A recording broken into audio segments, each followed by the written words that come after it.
Değerli izləyicilər, videonu bəyənib kanala abunə olun ki, hər kəs son xəbərlərdən anında məlumatlansın.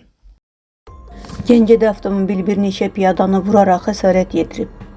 Qəzada yaralanmış 3 piyada 1996-cı il təvəllüdlü Əkbərov, 1979-cu il təvəllüdlü Qəhrəmanov və daha biri müxtəlif dərəcəli xəsarətlə xəstəxanaya çatdırılıblar. Faktla bağlı araşdırma aparılır. Cəlilabadda ağır yol qəzası baş verib. Hadisə rayonun Uzuntəpə Günəşli yolunda olub. Belə ki, Lerik rayon sakininin idarə etdiyi Mercedes-Benz markalı minik avtomobili idarəetmədən çıxaraq körpüdən çaya düşüb. Qəza nəticəsində avtomobildə olan 3 nəfər müxtəlif dərəcəli bədən xəsarətləri alıb. Yaralılar Cəlilabad rayon mərkəzi xəstəxanasına yerləşdirilib, faktla bağlı araşdırma aparılır.